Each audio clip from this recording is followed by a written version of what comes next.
Assalamu alaikum. My name is Muhammad Ali Raza and welcome to my YouTube channel Concept of Chemistry. Today I am going to discuss with you addition of ammonia derivative, secondary chemistry and 12th chapter. So if you don't have subscribed my channel, so kindly do subscribe and like my page.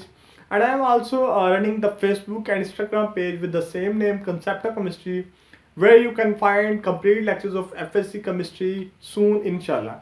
And I will also give you the links in the description from where you could be able to reach these pages. So move to the lecture. First I will discuss the main points, the main headings that I will discuss in this article, so that you could prepare your mind for this article. So first one is what is ammonia derivative. Second one, how to make ammonia derivative, how we can make ammonia derivative by replacing hydrogen and addition of another group. And more next is how to remember these reactions in easy way. And I will tell you a trick that how to remember, how to commemorate in your mind that how to write these type of reactions. And next one is reactions and more next mechanism, that is more important. So come to the lecture. As I have discussed that ammonia derivative, लेकिन ये word relate तो करता है ना ammonia से भी. Ammonia क्या है, अमोनिया डेरिवेटिव क्या है. अमोनिया डेरिवेटिव का मतलब ये है अमोनिया से कोई चीज निकली हो उसे कहते हैं अमोनिया डेरिवेटिव. क्लियर है. लेकिन उससे पहले हमें अमोनिया का फार्मूला पता होगा तो ही हम अमोनिया डेरिवेटिव लिख सकते हैं ना. अगर अमोनिया का फार्मूला ही नहीं पता तो अमोनिया का डेरिवेटिव कैसे लिख सकते हैं. ठीक है. तो पहले हम देखते हैं अमोनिया. ये अमोनिया का फार्मूला होता है NH3 और ये NH2 जो होता है ये अमाइन होता है. ठीक है. सो अब हम डेरिवेटिव लिख रहे हैं. डेरिवेटिव का लिखने का मतलब क्या होता है कि उस कंपाउंड में से, मेन कंपाउंड में से एक एटम को निकालो, उसकी जगह पर कोई ग्रुप ऐड करा दो, कोई दूसरा एटम ऐड करा दो, ये बन जाता है डेरिवेटिव. ठीक है. तो उसके लिए हम फिर इसको थोड़ा सा ना अरेंज कर लेते हैं. ये NH3 को ही मैंने इस तरह लिखा ताकि हम थोड़ा क्लियर हो जाए कि कौन सा हाइड्रोजन हम निकालने लगे हैं. तो इस हाइड्रोजन को मैं निकालूंगा, इसकी जगह पर यहां पर कोई ग्रुप ऐड हो जाएगा तो वो बन जाएगा अमोनिया डेरिवेटिव. तो इसको मैं ऐसे लिख सकता हूं NH2 बॉन्ड H. H को मैंने निकाल दिया है. इधर जो ग्रुप ऐड हुआ ना उसको मैंने G से रिप्रेजेंट किया. जनरली कोई भी हो सकता है. ठीक है. NH2 हो सकता है, फिनाइल हो सकता है, कुछ कोई भी डेरिवेटिव हो सकता है वो इधर. क्लियर है. तो इस तरह हमारे पास बन जाएगा ammonia derivative. Clear. So next करते हैं. G कुछ भी हो सकता है जैसा मैं डिस्कस किया. Where G can be any group like amine हो सकता है NH2. NH2 जब इधर पुट करेंगे आप तो आपके पास बन जाएगा हाइड्रोजन. NH2 सेम रहना है, G को जस्ट डिफरेंट करते जाएंगे तो आपके पास अमोनिया डेरिवेटिव डिफरेंट आता जाएंगे. सेकेंड वन इज जब आप NH3CH5 लगाते हैं NH2 के साथ तो ये आपके पास बन जाता है फिनाइल हाइड्रोजन. इससे पहले ना मैं आपको एक कंपाउंड, जो ओरिजिनल जो कंपाउंड था वो अटैच होने से पहले ये था पहले C6H5NH2 एनिलीन. एनिलीन नाइट्रोजन की जो वैलेंसी है ना वो 3 है. 3 बॉन्ड बनाने हैं इसने. अब जब मैंने इस NH2 को ना इसके साथ मिलाना था ना तो इस तरह नाइट्रोजन की वैलेंसी 3 से अबव हो जाती थी, लेकिन इसने कहा मैंने 3 ही पूरी करनी है. तो मैंने क्या किया, इसमें से एक हाइड्रोजन को निकाल दिया, NH बच गया और उसको मैंने इधर लगा दिया. ठीक है. NHC6H5 और ये आपके पास आ जाएगा फिनाइल हाइड्रोजन. अब आप देखेंगे ये नाइट्रोजन भी 3 बॉन्ड बना रहा है और ये वाला नाइट्रोजन भी 3 बॉन्ड बना रहा है. अगर इधर से मैं हाइड्रोजन ना निकालता तो इस तरह ये 4 बॉन्ड बनाता. क्लियर है. अब नेक्स्ट चलते हैं. अभी है सेमी कार्बोजाइड. अब ये जो है ना ये यूरिया है. पहले हम यूरिया का फॉर्मूला देखते हैं. ये होता है urea formula CONH2 twice. Clear. अब मैंने ना एक NH2 को उसके साथ मिलाना है इस NH2 के साथ. सेम उसी तरह नाइट्रोजन की वैलेंसी 3 है, इधर से मुझे एक हाइड्रोजन कम करना पड़ेगा, फिर मैं इसको इसके साथ मिला दूंगा. NH2 bond NH bond COO bond NH2. ये बन जाएगा सेमी कार्बोजाइड. ठीक है. अभी तो देखिए आप नाइट्रोजन की ना 3 वैलेंसी ही है, 2 हाइड्रोजन के साथ और एक इस नाइट्रोजन के साथ 3 है, और इस नाइट्रोजन केस में एक इस हाइड्रोजन के साथ, एक इस नाइट्रोजन के साथ और एक कार्बन के साथ भी. ठीक है. आप इस हाइड्रोजन को नीचे भी तो लिख सकते हो ना इधर. तो इस तरह इसकी 3 वैलेंसी आपको क्लियर हो जाएगी. तो इन तमाम कंपाउंड्स में नाइट्रोजन की वैलेंसी 3 को ही सेटिस्फाई किया गया है। क्लियर है? इधर क्यों नहीं किया गया?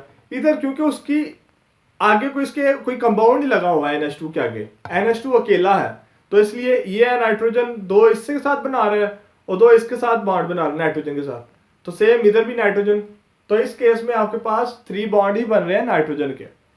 अच्छा नेक्स्ट चलते हैं, वो क्या है जी 2,4 डाइनाइट्रोफिनाइल हाइड्रोजन। अब इससे पहले हम इसका मेन कंपाउंड चेक करते हैं। ये इसका मेन कंपाउंड है, इसके साथ अटैच होने से पहले क्या कंपाउंड था, ये था। क्लियर है? अब आपने ये भी याद रखना है NH2 का डेरिवेटिव है ना, उसको आपने NH2 के साथ ही अटैच करवाना है। ये नहीं आप इधर NO2 के साथ अटैच करवाते, नहीं, आपने इस NH2 के साथ ही अटैच करवाना है। तो सेम इस तरह इसमें से एक हाइड्रोजन कम करूंगा और बाकी इसके साथ मैं अटैच करवा दूंगा, तो ये मेरे पास बन जाएगा 2,4 डाइनाइट्रोफिनाइल हाइड्रोजन। तो अभी तक हमने डेरिवेटिव डिस्कस किए हैं, कैसे डेरिवेटिव बनते हैं, उससे पहले क्या स्ट्रक्चर थी, जब डेरिवेटिव बन गया तो क्या स्ट्रक्चर हुई और क्या उसमें चेंजिंग आई है। इधर तक क्लियर है आपको? सो नेक्स्ट चलते हैं, अब आते हैं मेन रिएक्शंस की तरफ कि रिएक्शंस कौन कौन से हैं। अब जो डेरिवेटिव है ना, उनके हमने कार्बोनिल कंपाउंड्स के साथ रिएक्शंस देखने हैं।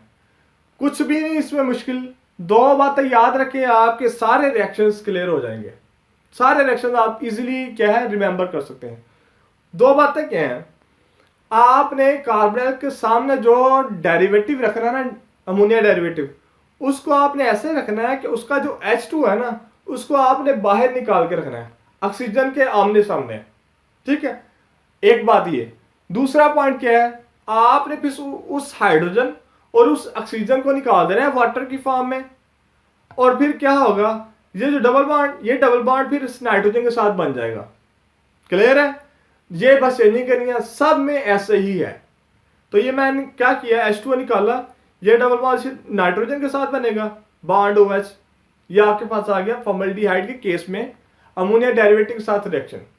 अब हम डिस्कस करते हैं एस्टल्डिहाइड के केस में। सेम उस तरह वाटर निकलेगा, ये डबल बॉन्ड इस नाइट्रोजन के साथ बॉन्ड OH। कीटोन के केस में भी ऐसे ही, ये वाटर निकल जाएगा, double bond nitrogen bond OH। तो ये क्लियर है? सेम यही सारों रिएक्शंस में यही यूज होना है। ये था हाइड्रोक्सल अमाइन, OH को हाइड्रोक्सल कहते हैं और NH2 को अमाइन कहते हैं, तो हाइड्रोक्सल अमाइन। नेक्स्ट है फिनाइल हाइड्रोजन, NH2NH3CH5। ये जो अमोनिया डेरिवेटिव के जनरल फार्मूला है ना, ये आपको याद होनी चाहिए। अगर नहीं याद तो इनके जो मैंने स्ट्रक्चर्स दिखाई हैं बिफोर द डेरिवेटिव, वो याद हो, ताकि उससे आप क्या डेरिवेटिव बना सके। सेम उस तरह वाटर को निकालना है, इसमें भी हाइड्रोजन को आपने ऑक्सीजन के सामने रखा, वाटर को निकाला, बाकी क्या डबल बॉन्ड, ये nitrogen bond NH bond C6H5, ये बन जाएगा आपके पास।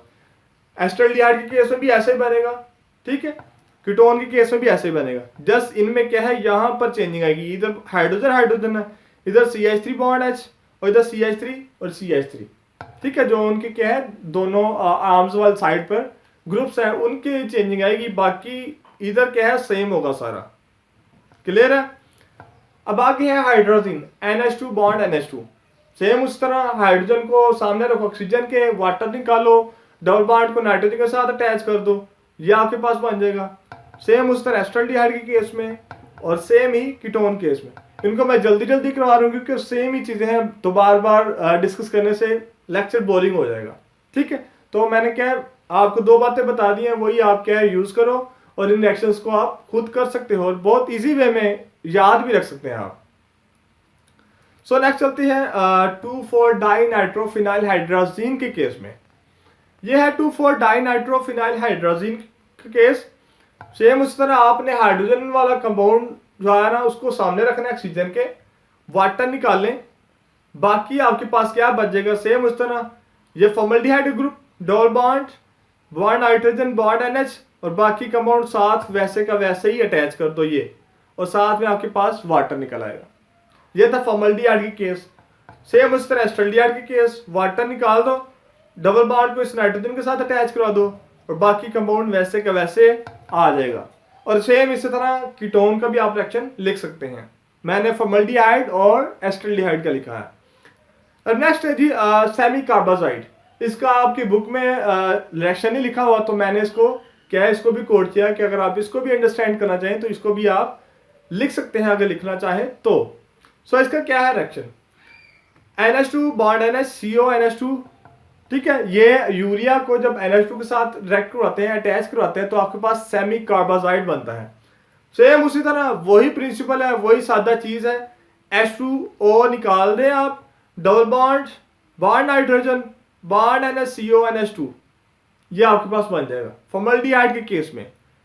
एस्टल्डिहाइड के केस में वैसे ही, जस्ट आपके पास इधर चेंजिंग आएगी, ये सारा प्रोडक्ट सेम है, ठीक है। CH3 और इधर H आ जाएगा बस, इसमें दोनों H थे और इसमें एक CH3 है और एक H आ जाएगा, जो कि एस्टल्डिहाइड के दोनों आर्म्स पर ग्रुप है उनके डिफरेंट होने की वजह से। क्लियर है सेमी कार्बाजाइड वाला रिएक्शन भी।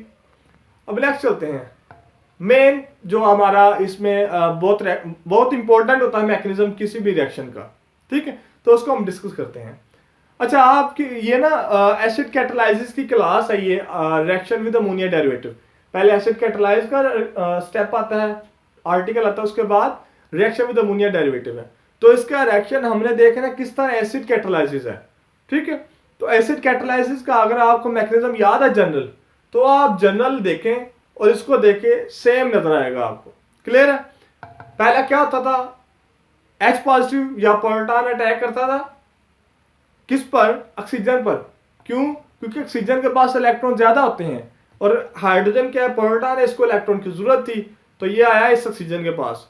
क्या बन जाएगा, ऑक्सीजन पहले ही दो बना रहा था, एक इसको हाइड्रोजन के साथ बनाना पड़ा, जिसकी वजह से ऑक्सीजन पर क्या है, पॉजिटिव चार्ज आ जाएगा। क्यों? क्योंकि ऑक्सीजन की वैलेंसी है 2, दो बॉन्ड बनाता है। जब ये तीसरा बॉन्ड बनाएगा तो मतलब ये लोन पेयर को कंज्यूम करेगा, और जब कोई लोन पेयर देता है तो उस पर पॉजिटिव चार्ज आ जाता है। क्लियर है। तो ये आपके पास आ जाएगा O पॉजिटिव H की फॉर्म में। अब क्या होगा, ऑक्सीजन ना न्यूक्लियर, ये क्या है, इलेक्ट्रोनेगेटिव है, ये प्लस चार्ज अपने ऊपर बर्दाश्त नहीं करता। ये क्या करेगा, ये जो बॉन्ड इसने इधर शिफ्ट किया हुआ है ना, ये जो उधर शेयरिंग की हुई है कार्बन ऑक्सीजन के दरमियान, ये इस बॉन्ड को इधर शिफ्ट करवा जाएगा। क्या बनेगा आपके पास फिर, अच्छा अब इधर एक और पॉइंट, बॉन्ड ना दो इलेक्ट्रॉन की वजह से बनता है, दोनों एटम के दरमियान दोनों का एक एक इलेक्ट्रॉन होता है, तो आपके पास बॉन्ड बनता है, ठीक है। अभी ये जो ऊपर वाला बॉन्ड है ना, एक इधर इलेक्ट्रॉन कार्बन के है और एक इधर ऑक्सीजन का है, लेकिन ऑक्सीजन क्या है, हाई इलेक्ट्रोनेगेटिव है, इसकी पावर ज्यादा है as compare to oxygen carbon के। ये क्या करेगा, इसने पॉजिटिव चार्ज को खत्म करने के लिए ना ये पूरा बॉन्ड पेयर उठा लेगा। बॉन्ड पेयर का मतलब अपना इलेक्ट्रॉन तो लेके जाएगा ही जाएगा, साथ कार्बन का भी ले जाएगा। तो इस तरह कार्बन जो है वो इलेक्ट्रॉन डेफिशिएंट हो जाएगा। इलेक्ट्रॉन डेफिशिएंट हो जाएगा मतलब स्ट्रॉन्ग इलेक्ट्रोफिल हो जाएगा। क्लियर है। बाकी आपके पास क्या हो जाएगा, बॉन्ड OH। अब हमने क्या है, एसिड कैटालाइसिस में भी ऐसे करते थे, प्रोटॉन को ऐड कराते थे, कार्बन को हम मोर इलेक्ट्रोफिल करते थे, ठीक है। या आप क्या है, एसिड कैटालाइसिस बेसिस कैटालाइसिस में डिस्कस किया था कि क्या कहते हैं, बेस कैटालाइसिस का मकसद होता है न्यूक्लियोफिलिक कैरेक्टर को बढ़ाना, और एसिड कैटालाइसिस का मकसद होता है इलेक्ट्रोफिलिक कैरेक्टर को बढ़ाना। तो इधर हमने देखा किस तरह इलेक्ट्रोफिलिक कैरेक्टर को हमने बढ़ाया कार्बन के, by removing the electron of carbon. तो वो क्या है, इलेक्ट्रॉन डेफिशिएंट हो गया, मतलब के स्ट्रॉन्ग इलेक्ट्रोफिल हो गया। इधर तक क्लियर है। अब कार्बन के पास इलेक्ट्रॉन हो गए कम, अब वो कह रहा है कोई इलेक्ट्रॉन देने वाला, तो अमोनिया डेरिवेटिव इसके पास ही था, तो वो अमोनिया डेरिवेटिव के साथ क्या है, रिएक्ट करने आ गया। ये अमोनिया डेरिवेटिव आ गया। अमोनिया डेरिवेटिव में जो नाइट्रोजन है इसके पास लोन पेयर है, कार्बन को चाहिए, नाइट्रोजन के पास है, तो ये नाइट्रोजन इस कार्बन के साथ क्या है, बॉन्ड बना लेगा। क्लियर। तो ये आपके पास आ जाएगा, अमोनिया डेरिवेटिव साथ अटैच हो जाएगा। अब नाइट्रोजन की जो वैलेंसी है ना, इसके जो बॉन्ड बनाने की कैपेसिटी है वो है 3। क्लियर है। लेकिन इधर 4 बना रहा है, मतलब कि इस पर जितनी कैपेसिटी उससे ज्यादा बना रहा है, तो इस पर इसमें प्रोटॉन की तादाद अब इलेक्ट्रॉन से ज्यादा हो गई है, तो इसलिए इस पर क्या है, पॉजिटिव चार्ज आ गया है। और कार्बन की जो मतलब वैलेंसी थी 4 वो सेटिस्फाई है, अब उस पर पॉजिटिव चार्ज नहीं रहा। अब नाइट्रोजन भी ना प्लस चार्ज अपने ऊपर बर्दाश्त नहीं करता, ठीक है। क्या करेगा, इधर एक इलेक्ट्रॉन नाइट्रोजन का है, एक इलेक्ट्रॉन इधर हाइड्रोजन का है। नाइट्रोजन की पावर हाइड्रोजन से ज्यादा है, अपना इलेक्ट्रॉन भी ले लेता है और हाइड्रोजन का भी इलेक्ट्रॉन ले लेता है और हाइड्रोजन को एज ए प्रोटॉन रिलीज कर देता है। तो ये हाइड्रोजन क्या है, एज ए प्रोटॉन रिलीज हो जाएगा। इसको हम नेक्स्ट स्टेप पे देखते हैं। अब ये हाइड्रोजन जब छोड़ेगा ना इधर से nitrogen, nitrogen hydrogen as a proton छोड़ेगा, तो इधर ऑक्सीजन पर लोन पेयर है जो ये ट्राई कर रहा है फाइंड करने की कि कोई प्रोटॉन मिले मुझे। ठीक है, तो ये जैसे ही ये हाइड्रोजन जो प्रोटॉन छोड़ता है नाइट्रोजन, तो ये प्रोटॉन ये लोन पेयर अट्रैक्ट कर लेता है। तो आपके पास क्या बन जाता है, OH2 पॉजिटिव। फिर वही बात, जब भी कोई एटम लोन पेयर देता है तो उस पर पॉजिटिव चार्ज आता है। तो ये उसने लोन पेयर दिए हैं ऑक्सीजन ने हाइड्रोजन को, तो ये आपके पास क्या ऑक्सीजन पर पॉजिटिव चार्ज आ गया। पहले ही बताया है ऑक्सीजन प्लस चार्ज बर्दाश्त नहीं करता। ठीक है, अब इधर से ना आपने नेक्स्ट स्टेप में क्या करना है, दो काम करने हैं, वाटर निकालना है और हाइड्रोजन निकालना है। वो कैसे, ये वाला निकलेगा H2O। ठीक है, अब ये वाला जब H2O निकलेगा ना तो कार्बन के पास कितने बॉन्ड रह जाएंगे, 1 2 और ये 3, लेकिन कार्बन तो बनाता है 4 बॉन्ड। ठीक है, तो ये नाइट्रोजन क्या कहता है कि वाटर को जाने दो, मैं आपके साथ डबल बॉन्ड बना लेता हूं। सेम उस तरह नाइट्रोजन इस हाइड्रोजन का भी इलेक्ट्रॉन ले लेता है, मतलब बॉन्ड पेयर पूरा ही ना इधर शिफ्ट करवा जाता है, तो इस कार्बन के साथ डबल बॉन्ड बनाता है। तो इस तरह ये हाइड्रोजन जो एज ए प्रोटॉन रिमूव होता है और ये वाटर भी क्या है रिमूव हो जाता है। तो आपके पास क्या बन जाता है फिर, बॉन्ड सी, ये bond double bond nitrogen bond जी। ठीक है, तो ये बॉन्ड इधर शिफ्ट होने की वजह से इस कार्बन के दरमियान डबल बॉन्ड बन जाता है।